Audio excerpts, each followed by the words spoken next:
Hello, नमस्ते, good evening to all. कैसे हो आप सब लोग। और हमारा जो यूनिट सेकंड है क्लास 11 का वो कंप्लीट हो चुका है। सारे वीडियोस मैंने अपलोड कर लिए। प्लीज़ जाके सारे वीडियोस चेक करना। कहीं पे भी कुछ भी किसी भी टॉपिक में प्रॉब्लम आ रही है तो आप मुझे कमेंट करके बता सकते हैं। और मैंने जो ट्राई करा है कि आपका जो कंप्लीट सिलेबस हो, चाहे वो जेई नीट का हो, चाहे आपके बोर्ड एग्जाम्स का हो, सारे वीडियोज़ का मैं अपलोड कर सकूँ यूनिट से रिलेटेड। और हाँ, बस मैंने न्यूमेरिकल्स कम करवाया। अगर फिर भी आपको लगता है कि आपको सारे न्यूमेरिकल्स चाहिए, मैंने आपको पहले भी पूछा था कि वांट कि मैं सारे के सारे न्यूमेरिकल्स करवाऊँ जो प्रीवियस ईयर के पेपर में आ चुके हैं यूनिट सेकंड के। तो आप मुझे कमेंट करके बताना, मैं उस पर एक अलग से पूरा वीडियो अपलोड कर दूँगी, जिससे आपके जो न्यूमेरिकल वाला पार्ट है वो भी सारा कंप्लीट हो जाएगा। ठीक है, तो अभी हमारा जो यूनिट थर्ड है वो अब वहाँ से हमारी एक्चुअल फिजिक्स स्टार्ट होती है। अभी जो यूनिट सेकंड था ना, उसमें समझने की चीज़ें ज़्यादा थी, सॉल्व करने की चीज़ें इतनी नहीं थी। और याद करने की चीज़ें ज़्यादा थी कि आप उनको याद कर सको, इसका यूनिट क्या होता है, उसका यूनिट क्या होता है। और जो बेसिक मैथमेटिक्स थी ना वो थी। लेकिन अब आपकी जो आगे के चैप्टर्स है उसके अंदर आपकी मैथमेटिक्स भी ज़्यादा होगी और हायर लेवल फिजिक्स आपको देखने को मिलेगी। और उसमें कॉन्सेप्ट समझने के लिए बहुत कुछ है। तो प्लीज़ चैनल को सब्सक्राइब करके, अब सारे वीडियोज़ आने वाले हैं तो सारे वीडियोज़ देखना आप। और दूसरी चीज़ ये कि वो यूनिट स्टार्ट करने से पहले मैं ये बेसिक मैथमेटिक्स कुछ आपको डिफरेंशिएशन और इंटीग्रेशन कराना चाहती हूँ, ताकि आपको उसके न्यूमेरिकल्स में या उसको समझने में कोई प्रॉब्लम नहीं आए। और ये दो वीडियोस पे बनाऊंगी, एक डिफरेंशिएशन पे बनाऊंगी और एक इंटीग्रेशन पे बनाऊंगी, जिससे आपके जो बेसिक मैथमेटिक्स है ना वो थोड़ा क्लियर हो जाए, ताकि आपको आगे ईजी हो जाए समझने के लिए।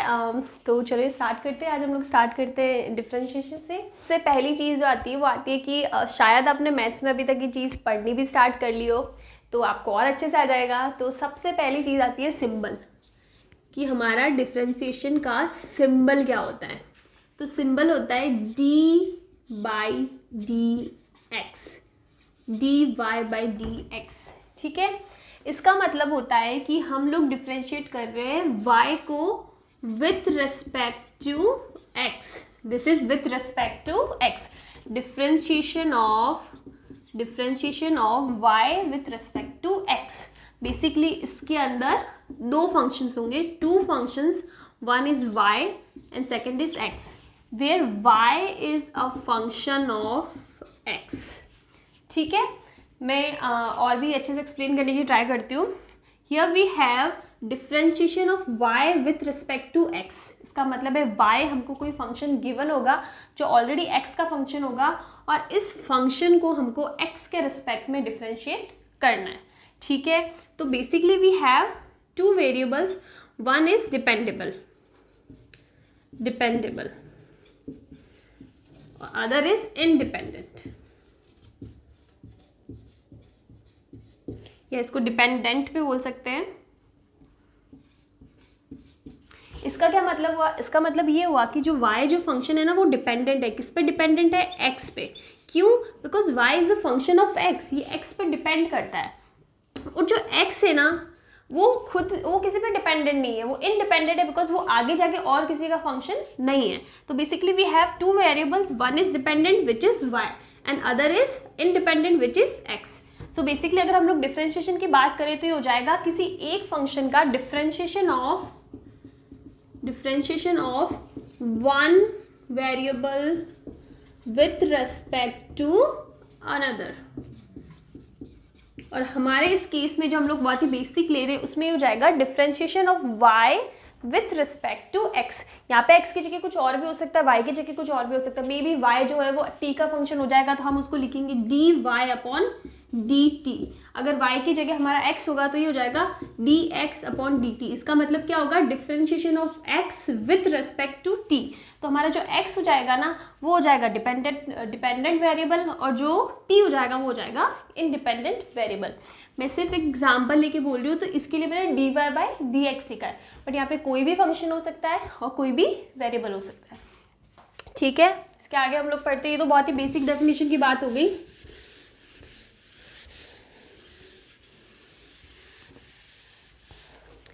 इसके बाद आता है कि डिफरेंशिएशन को करना कैसे है। तो ये जो फंक्शन हमने y लिया ना, तो इसमें डिफरेंट टाइप ऑफ फंक्शंस हो सकते हैं। हमारा फंक्शन पॉलिनोमियल हो सकता है, कांस्टेंट हो सकता है, एक्सपोनेंशियल की टर्म में हो सकता है, लॉग की टर्म में हो सकता है, या फिर मैं बोलूँ ट्रिग्नोमेट्रिक टर्म्स में हो सकता है। तो ये जो फंक्शन है ना ये किसी भी टाइप का हो सकता है, और अलग अलग फंक्शंस के लिए हम लोग को अलग अलग डिफरेंशिएशन यूज़ करना पड़ेगा। बेसिकली अलग अगर ट्रिग्नोमेट्री का फंक्शन है तो उसका डिफरेंशिएशन अलग होगा, ऐसा नहीं होगा कि एक रूल लगा के हमने सबका डिफरेंशिएशन कर लिया। तो हम लोग बात करते हैं कि बेसिक फंक्शंस कौन कौन से होते हैं। तो ये हो सकता है कांस्टेंट हो सकता है, एक्सपोनेंशियल की फॉर्म में हो सकता है एक्सपोनेंशियल, पॉलिनोमियल हो सकता है, हम लोग इन सबको एक एक करके एक्सप्लेन करेंगे। पॉलिनोमियल हो सकता है, लॉग की टर्म में हो सकता है लॉगरिथमिक, और हो सकता है ट्रिग्नोमेट्री की टर्म में हो सकता है। तो इस टाइप से कोई भी फंक्शन हो सकता है, उनका सबका जो डिफरेंशिएशन की करने के बाद जो रिजल्ट आएगा ना, सबका अलग अलग होगा। तो सबसे पहले हम लेते हैं कांस्टेंट, कि अगर कोई कांस्टेंट टर्म है, कोई कांस्टेंट है तो उसका डिफरेंशिएशन क्या होगा। कांस्टेंट का मतलब कोई भी सिंगल नंबर ले लो, आप ले लो 4 ले लो, 5 ले लो, 10 ले लो, 12 ले लो, या ले लिया कि कोई कांस्टेंट है k, उसकी वैल्यू कुछ भी हो सकती है, कोई भी नंबर हो सकता है। तो अगर मैं डिफरेंशिएशन करूँ k का विथ रिस्पेक्ट टू x करूँ, चाहे विथ रिस्पेक्ट टू t करूँ, कोई भी वेरिएबल हो, उसका डिफरेंशिएशन हमेशा 0 होगा। तो basically differentiation of a constant term is 0। Differentiation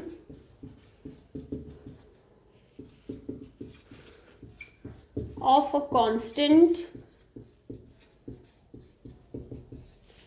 is always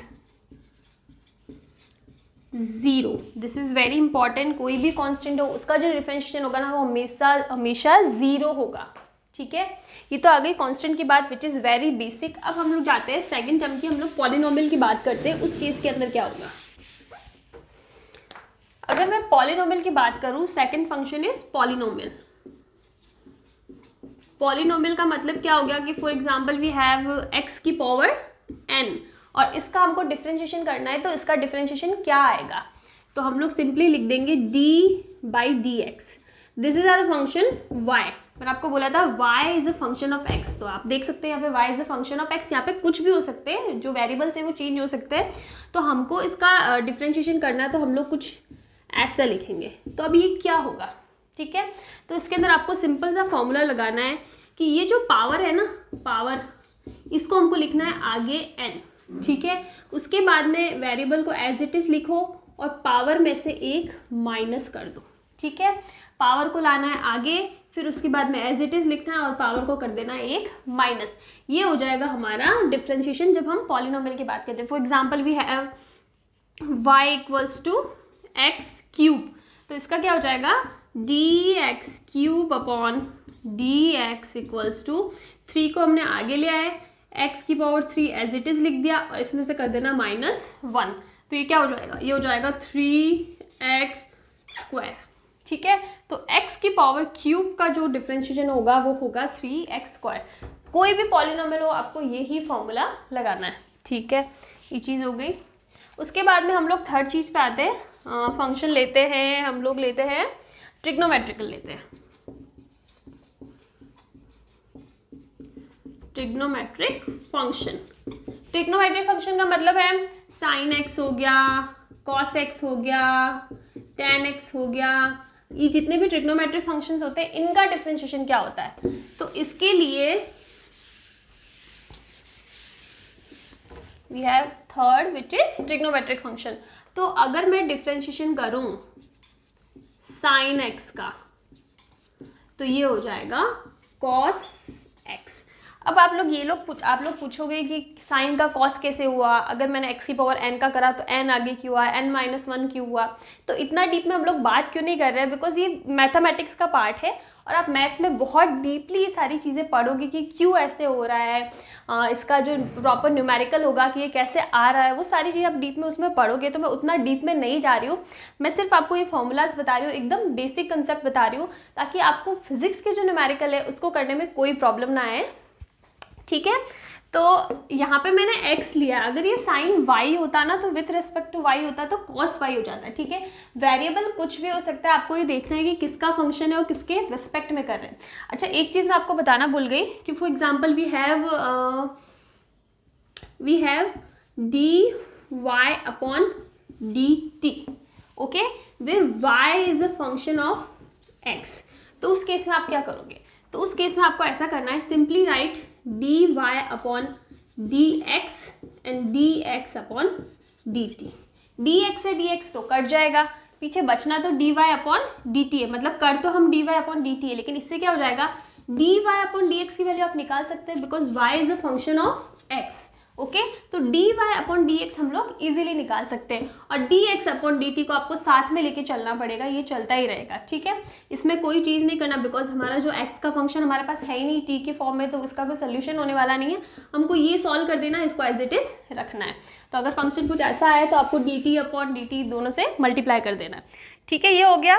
उसके बाद अगर मैं बात करूँ d upon dx cos x की, तो ये हो जाएगा माइनस साइन x। अगर मैं बात करूँ d upon dx tan x की, तो ये हो जाएगा sec स्क्वायर x। अगर मैं बात करूँ d upon dx cot x की, तो ये हो जाएगा माइनस cosec स्क्वायर x।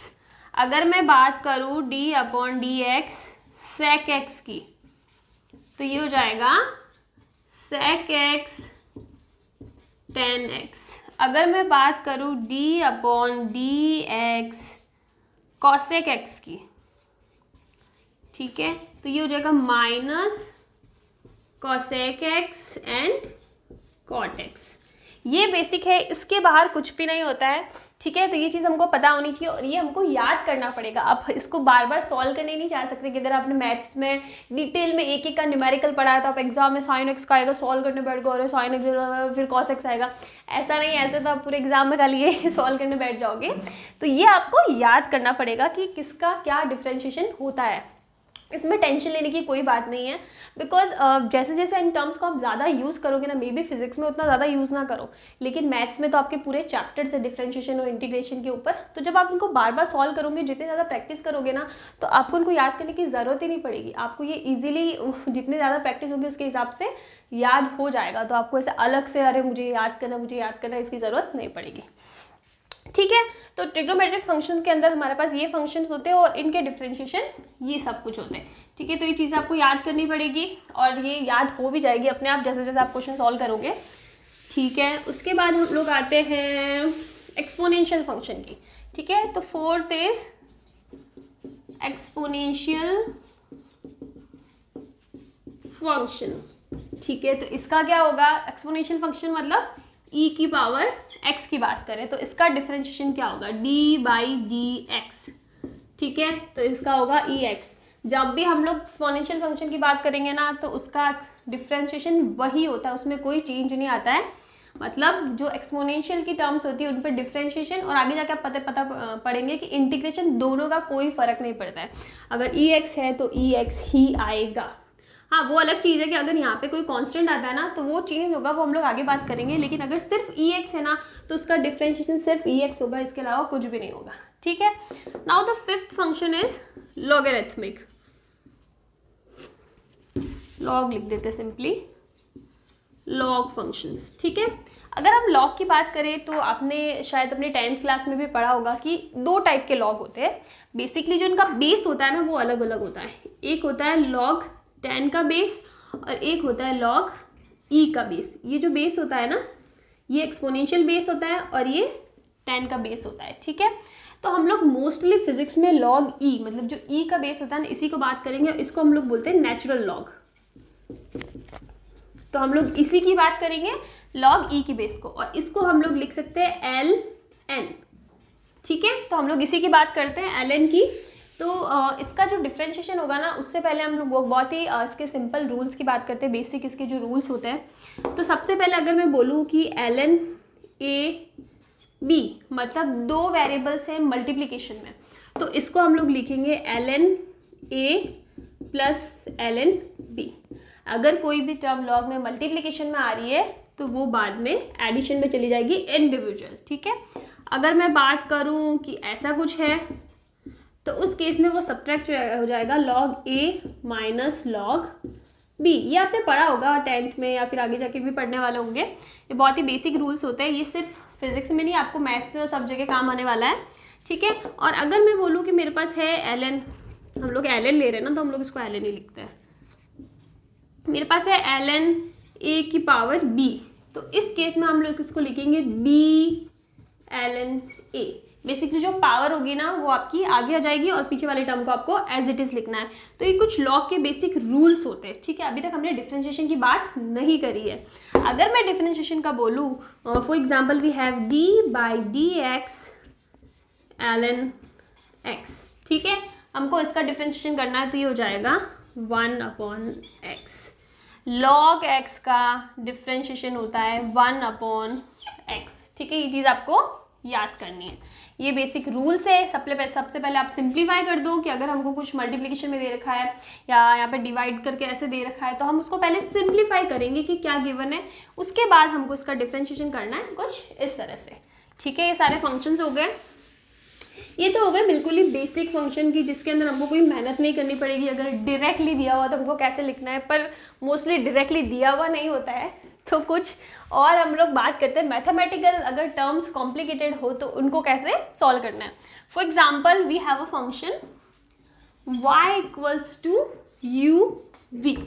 इसका मतलब हमारा जो फंक्शन है वो दो वेरिएबल्स का मल्टीप्लिकेशन है, where u is a function of x and v is a function of x। Function अलग अलग है, इसलिए मैंने एक जगह f लिख दिया और एक जगह g लिख दिया है, ठीक है। तो u भी हमारा x का फंक्शन है, v भी हमारा x का फंक्शन है, तो ये तो कोई बात नहीं है। अब हमको निकालना है dy बाय dx। तो हम लोग कैसे करेंगे, अरे भाई दो फंक्शन दे रखा है तो कैसे करेंगे, तो इसके लिए आपको सिंपली मल्टीप्लिकेशन रूल होता है, मल्टीप्लिकेशन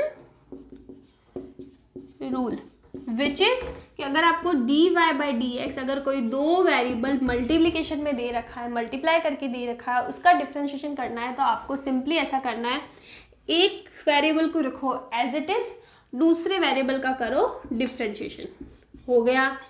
फिर प्लस जिसको पहले नहीं किया था, अब दूसरे वेरिएबल को रखो एज इट इज और पहले वेरिएबल का करो डिफरेंशिएशन। बस हमको ऐसे करना, एक को एज इट इज छोड़ना है, दूसरे का डिफरेंशिएशन करना है, फिर दूसरे को एज इट इज छोड़ना है और पहले वाले का डिफरेंशिएशन करना है। ये हो जाएगा अगर कोई टर्म हमको मल्टीप्लिकेशन के अंदर दे रखी हो।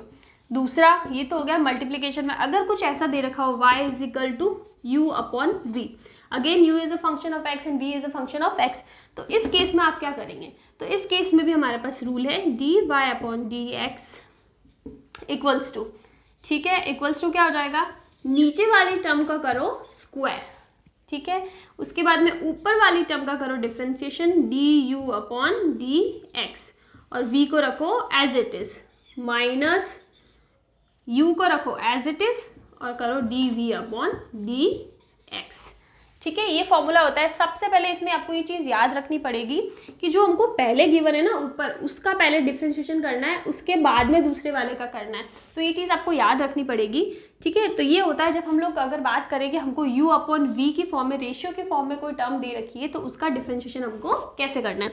ये जो चीज़ें है ना, ये आपको याद करनी पड़ेगी, और आप जितनी ज़्यादा प्रैक्टिस करोगे ना इससे रिलेटेड क्वेश्चंस की, तो ये चीज़ें आपको याद रखनी नहीं पड़ेगी, ऑटोमेटिकली आपको याद हो जाएगी, ठीक है। ये चीज़ तो हो गई। अब उसके बाद में कुछ है ना, मतलब बेसिक रूल्स तो नहीं बोलूँगी, कुछ टर्म्स के डिफरेंशिएशन ना आपको याद होने चाहिए। फॉर एग्जांपल अगर मैं बात करूँ कि रूट एक्स का डिफरेंशिएशन कितना होगा, तो हो जाएगा 1/2 रूट एक्स, ठीक है।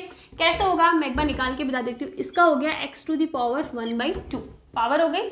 अब इसका हमको करना है डिफरेंशिएशन, तो हमारा पॉलिनोमियल रूल क्या बोलता है कि पावर को लाओ आगे, ठीक है, फिर उसके बाद में इसको लिखो एज इट इज और कर दो -1, तो ये क्या हो जाएगा 1/2 x की पावर -1/2, ठीक है। -1/2 को हम लिख सकते हैं 1/x टू द पावर 1/2, और ये क्या हो जाएगा 1/2 रूट x। तो आप इतना सारा कैलकुलेट करने एग्जाम में बैठोगे, इससे पहले आप उसको याद ही रख लो।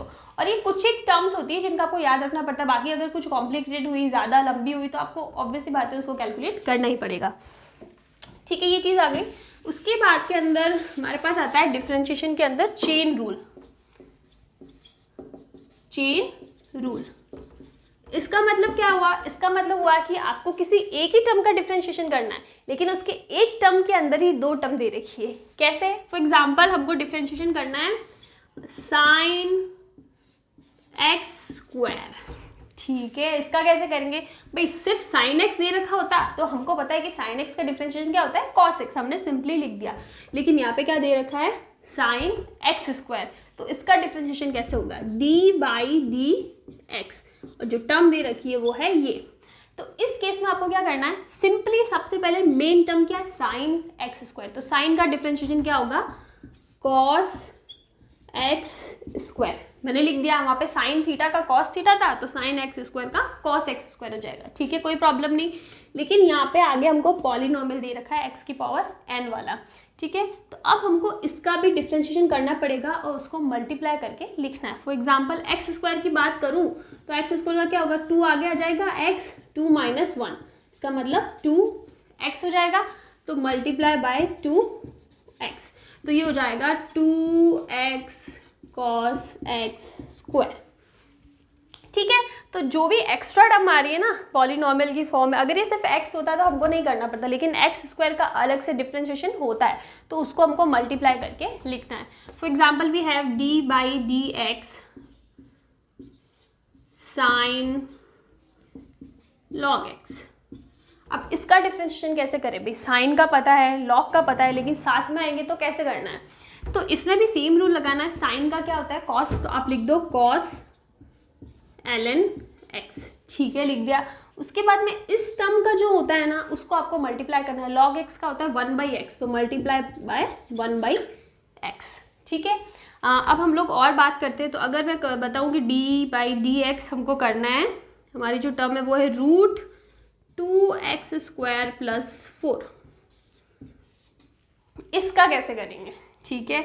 2x स्क्वायर का करना होगा तो हमको पता है, सिर्फ कांस्टेंट का करना है तो पता है, लेकिन जब टर्म साथ में आ जाएगी तो क्या करना है, तो सबसे पहले मैंने अभी बताया था कि जब हम लोग रूट x का डिफरेंशिएशन करते हैं तो वो कितना आता है, 1/2 रूट x, ठीक है। तो यहाँ पे भी रूट है, अब अंदर कुछ भी है उसको एक बार को छोड़ दो, रूट की टर्म में कुछ है तो हम लोग सिंपली लिख देंगे 1/2 रूट कितना है, x का था तो x लिखा था, यहाँ पे जो भी है वो यहाँ पे लिख दो 2x स्क्वायर प्लस 4, ठीक है। यहाँ तक कोई प्रॉब्लम नहीं है। उसके बाद में हमको ये करना है कि जो भी अंदर वाली टर्म है ना इसका डिफरेंशिएशन करो, मल्टीप्लाई करके लिख दो। यहाँ पे दे रखा है 2x स्क्वायर प्लस 4, तो 2x स्क्वायर का कितना हो जाएगा, 2x स्क्वायर का हो जाएगा 2x, मैंने इधर ही बताया था x स्क्वायर का होता है 2x, ठीक है। तो 2 मल्टीप्लाई बाय 2x प्लस 4 का डिफरेंशिएशन, 4 एक कांस्टेंट है तो कांस्टेंट का डिफरेंशिएशन क्या होता है, 0, तो हो जाएगा 0।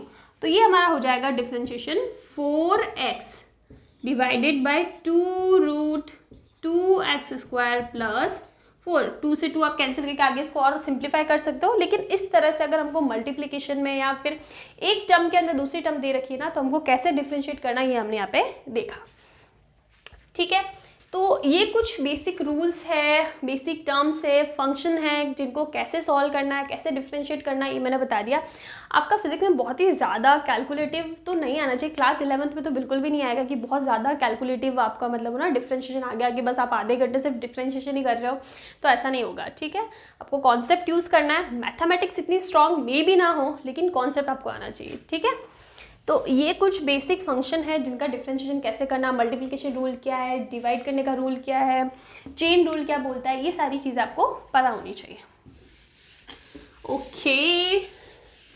तो ये यहाँ तक तो हमने बात करी कि भाई डिफरेंशिएशन करना कैसे, ठीक है। डिफरेंशिएशन तो हो गया, लेकिन किसी के दिमाग में ये आया कि डिफरेंशिएशन है क्या भाई, इसकी ज़रूरत क्या है करने की, क्या ज़रूरत है कि हमको किसी फंक्शन को मतलब एक के रिस्पेक्ट में दूसरे का डिफरेंशिएशन करना है, क्या नीड है, क्या इसका एप्लीकेशन है, इसका मतलब बेसिक जो होता है ना डेफिनेशन क्या है, मतलब मीन क्या है इसका, ये सारी चीज़ें किसी के दिमाग में आई या नहीं आई मुझे बिल्कुल बताओ, ठीक है। तो अब हम लोग बात करते हैं कि डिफरेंशिएशन होता क्या है भाई, ठीक है, कर लिया, फंक्शन भी देख लिए, लेकिन चीज़ क्या है ये, ठीक है।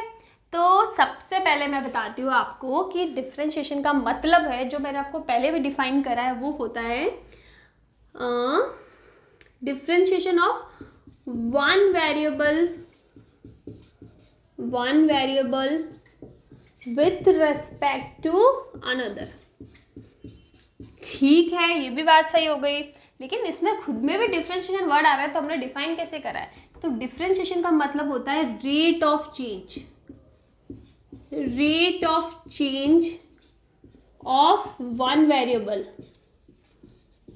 With respect to other.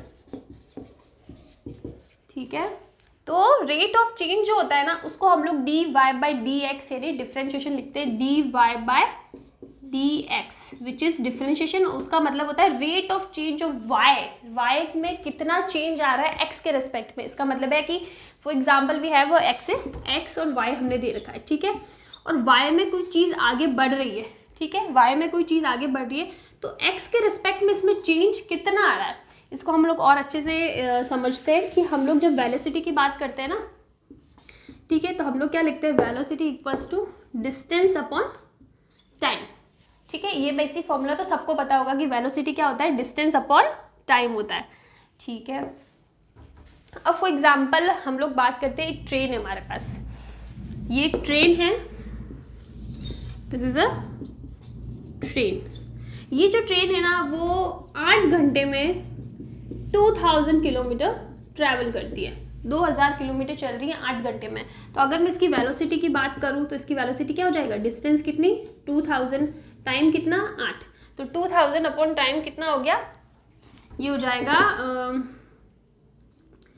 1000 upon 4 which is 250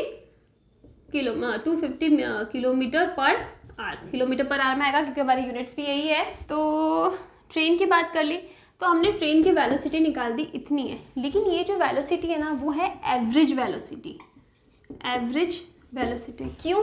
because अगर मैं ट्रेन की बात करूँ तो ट्रेन फॉर एग्जांपल दिल्ली से जयपुर चली है, ठीक है, तो ऐसा तो है नहीं कि वो एक दिल्ली से चलना स्टार्ट हुई सीधा जयपुर पे ही रुकी, ठीक है, और सेम स्पीड से चल रही है, कहीं पे स्टॉप आएगा तो वो 5-10 मिनट का स्टॉप भी लेगी, वहाँ पे उसकी वेलोसिटी 0 हो जाएगी।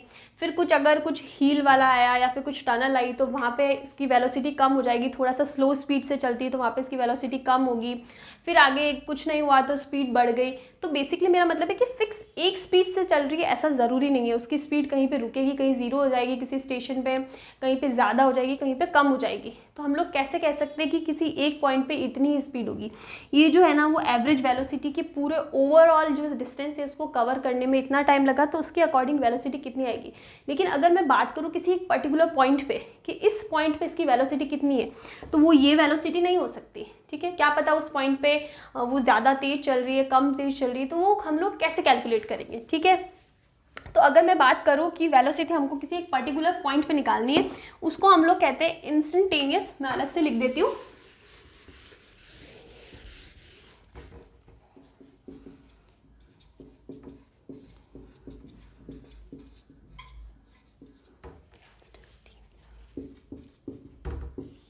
Instantaneous velocity. इंस्टेंटेनियस वेलोसिटी का मतलब है किसी एक पर्टिकुलर टाइम पे उसकी वेलोसिटी कितनी है, ठीक है।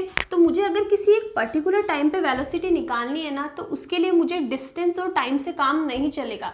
मैं कैसे बताऊंगी कि इस पॉइंट पे इसकी डिस्टेंस क्या है, नहीं बता सकती ना। तो हमको क्या लेना पड़ेगा, एक छोटा सा टाइम इंटरवल लेना पड़ेगा, बहुत ही छोटा सा टाइम इंटरवल। अगर हमको इंस्टेंटेनियस वेलोसिटी निकालनी है तो हमको एक बहुत ही स्मॉल मतलब टाइम ड्यूरेशन की बात करनी पड़ेगी, बहुत ही स्मॉल डिस्टेंस की बात करनी पड़ेगी कि उस टाइम ड्यूरेशन में, उस छोटे से टाइम में उसने कितना डिस्टेंस कवर करा है, ठीक है। तो सबसे पहले हमारा जो फॉर्मूला होता है ना, वो होता है dy/dx, ठीक है।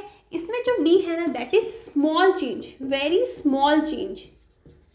लेकिन हम लोग जो डेल्टा एक्स बात करते हैं ना चेंज की, ये भी चेंज ही होता है but not a small change. तो हम लोग क्या लिख सकते हैं, हम लोग लिख सकते हैं dx equals to limit delta X where x tends to 0। इसका मतलब क्या है कि अगर हम लोग डेल्टा एक्स की लिमिट कर देना कि limit which is x tends to 0, 0 नहीं है बट वेरी क्लोज टू 0, बहुत ही छोटा, बहुत ही कम, तो वो हमारा हो जाएगा dx that is very very small change, ठीक है। तो हमको जब इंस्टेंटेनियस वेलोसिटी निकालनी है ना, तो उस केस में हम लोग एक छोटा सा टाइम इंटरवल ले लेंगे dt which is not 0 but very close to 0, एकदम छोटा सा टाइम इंटरवल ड्यूरेशन बोल दो, इंटरवल बोल दो, इस इंटरवल में इस dt टाइम में ये कितना चली ट्रेन वो हम लोग फाइंड कर सकते हैं। हम किसी एक पॉइंट पे कितना चली वो तो हम नहीं बोल सकते, उस पर हम लोग इसकी वेलोसिटी नहीं बता सकते, ठीक है। लेकिन किसी छोटे से टाइम इंटरवल में कितना चली वो हम पता कर सकते हैं, तो वो कितना हो जाएगा dx, ठीक है। तो इस केस में हमारा जो इंस्टेंटेनियस वेलोसिटी है ना वो क्या हो जाएगी, v equals to dx upon dt। This is our velocity. ये चीज़ सबको समझ में आ गई। अगर हमको इंस्टेंटेनियस वेलोसिटी की बात करनी है तो इंस्टेंटेनियस वेलोसिटी क्या हो जाएगा, v इंस्टेंट लिख देती हूँ मैं, that is dx upon dt। अब यहाँ पे देखो कि ये जो d अपॉन dt है ना वो हमारा क्या शो कर रहा है, differentiation, which is differentiation of x with respect to t। तो हमारे यहाँ पे वेरिएबल कौन सा है, x and t, where x is dependent variable and t is independent variable, ठीक है। ये तो बेसिक डेफिनेशन की बात हो गई।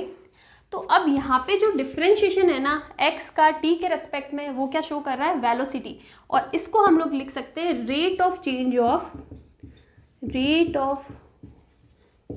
Of distance with respect to time. तो ये हमारा डिफरेंशिएशन है x का t के रेस्पेक्ट में, लेकिन ये शो क्या कर रहा है, rate of change of distance time के रेस्पेक्ट में कितना चेंज हो रही है। अगर छोटा टाइम इंटरवल में तो उतना, उसमें कितनी डिस्टेंस ट्रैवल करी, अगर हम इंटरवल थोड़ा अलग लेते तो उसमें कितनी डिस्टेंस ट्रैवल करी। तो basically rate of change of distance का rate of change with respect to time के साथ में डिस्टेंस कितना चेंज हो रही है वो हमारा ये डिफरेंशिएशन शो कर रहा है। तो बहुत ही बेसिक सा अगर मैं इसका बताऊं डेफिनेशन, तो जो डिफरेंशिएशन है ना वो रेट ऑफ चेंज शो करता है, किसी भी दो वेरिएबल का होगा कि एक का दूसरे के रिस्पेक्ट में कितना रेट ऑफ चेंज है। तो ये होता है हमारा डिफरेंशिएशन, ठीक है। आई थिंक फिजिक्स में इतना बहुत हो जाएगा। डिफरेंशिएशन के बहुत ही बेसिक जो फंक्शन है उनका डिफरेंशिएशन कैसे होता है वो मैंने आपको बता दिया। चेन रूल, मल्टीप्लिकेशन, रेशियो वाले रूल कैसे सॉल्व करने वो मैंने बता दिया, इसकी बेसिक डेफिनेशन बता दी। तो इससे आपका काम हो जाना चाहिए, बिल्कुल हो जाना चाहिए। तो इसके आगे वाले वीडियो में हम लोग पढ़ेंगे कि इंटीग्रेशन का डेफिनेशन क्या होता है, उसके अंदर जो फंक्शंस होंगे उनका इंटीग्रेशन कैसे करना है, बेसिक डेफिनेशन क्या है, ये सारी चीज़ें हम लोग अगले वीडियो में पढ़ेंगे। तो इस वीडियो के लिए बहुत हो गया, एंड बिल्कुल पहले के वीडियोस जाके चेक करना ताकि आपका यूनिट सेकंड बहुत अच्छे से कवर हो जाए। And thank you.